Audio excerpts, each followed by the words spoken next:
और वो पूरी तरह ठीक हो जाएगा। बंटू दिनेश का 7 साल का बेटा था और उसके दिल में छेद था। उसके ऑपरेशन के लिए डॉक्टर ने काफी खर्चा बताया था। दिनेश जब भी शाम को घर लौटता तो बंटू अक्सर उससे पूछता, पापा आपने मेरे इलाज के लिए पैसे जोड़ लिए क्या? अब कुछ ही महीनों की बात है बेटा, मैं जल्दी ही तेरे इलाज के लिए पैसे जोड़ लूंगा। ऊपर वाले की दुआ से अपना पेप्सी पानी पूरी का धंधा बहुत अच्छा चल रहा है। सच्ची पापा, फिर तो मैं भी आपके साथ खेल सकूंगा, दौड़ूंगा, भागूंगा, और आप देखना फिर तो रेस में मैं ही फर्स्ट आऊंगा। दिनेश की बीवी संध्या जब भी अपने बेटे को ये कहते सुनती तो वो कहती, तू बिल्कुल भी परेशान मत हो बंटू, मैं रोज मंदिर जाकर तेरे ठीक होने के लिए भगवान से प्रार्थना करती हूँ। तू देखना भगवान तुझे बहुत जल्द ठीक कर देंगे।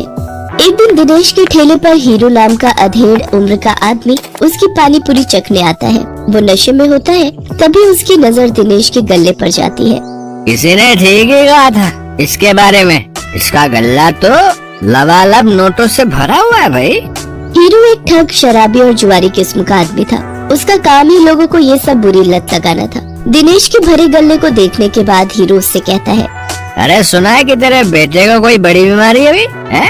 और उसके इलाज के लिए तुझे लाखों चाहिए? हाँ भाई सही सुना है, मुझे मेरे बेटे के इलाज के लिए कई सारे पैसों की जरूरत है। तो तुझे क्या लगता है इस ठेले से तू लाखों रुपए कम समय में कमा पाएगा? इसके लिए तो तुझे कई साल लग जाएंगे। हाँ, लेकिन इसके अलावा मैं और कर भी क्या सकता हूँ भाई? देख, इसमें मैं तेरी मदद कर सकता हूँ। अगर तुझे हफ्ते भर में ही 5 लाख रुपए कमाने हो तो मुझे आकर मिल लेना। ये रहा मेरा पता, ठीक है ना? अच्छा अब मैं चलता हूँ, ठीक है भाई?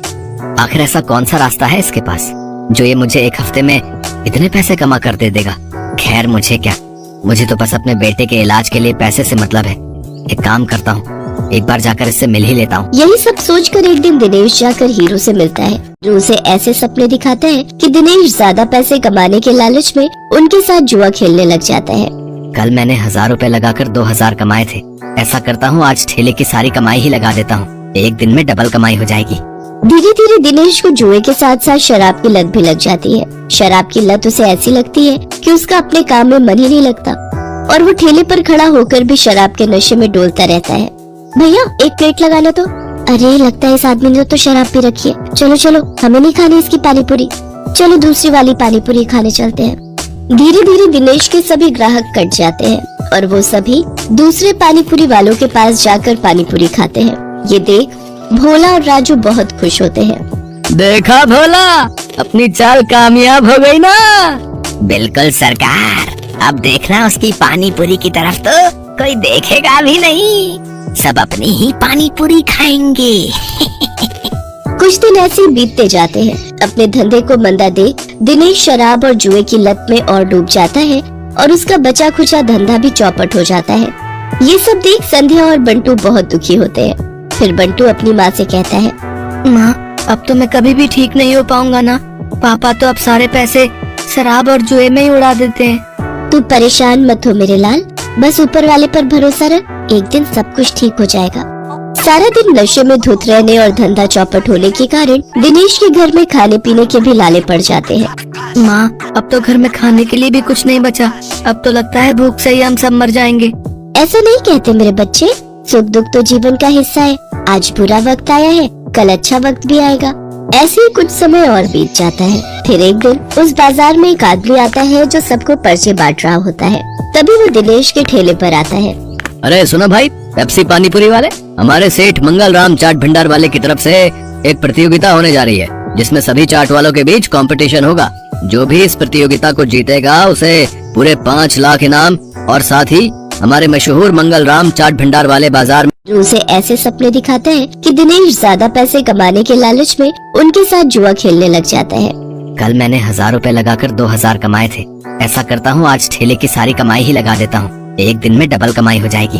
धीरे धीरे दिनेश को जुए के साथ साथ शराब की लत भी लग जाती है। शराब की लत उसे ऐसी लगती है कि उसका अपने काम में मन ही नहीं लगता और वो ठेले पर खड़ा होकर भी शराब के नशे में डोलता रहता है।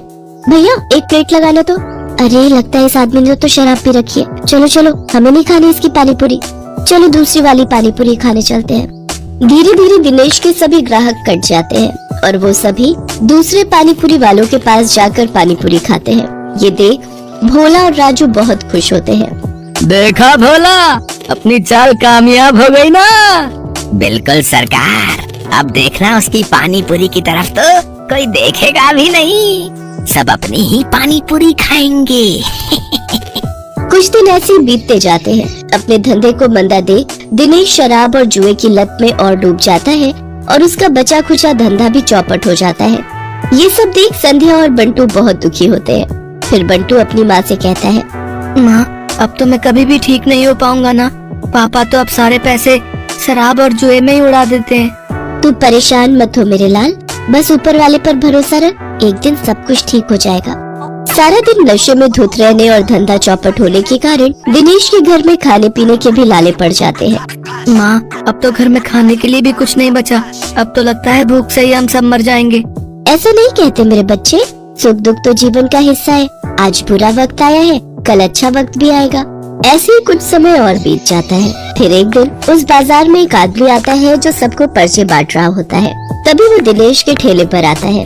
अरे सुनो भाई, पेप्सी पानी पूरी वाले, हमारे सेठ मंगल राम चाट भंडार वाले की तरफ से एक प्रतियोगिता होने जा रही है, जिसमें सभी चाट वालों के बीच कंपटीशन होगा। जो भी इस प्रतियोगिता को जीतेगा उसे पूरे 5 लाख इनाम और साथ ही हमारे मशहूर मंगल राम चाट भंडार वाले बाजार में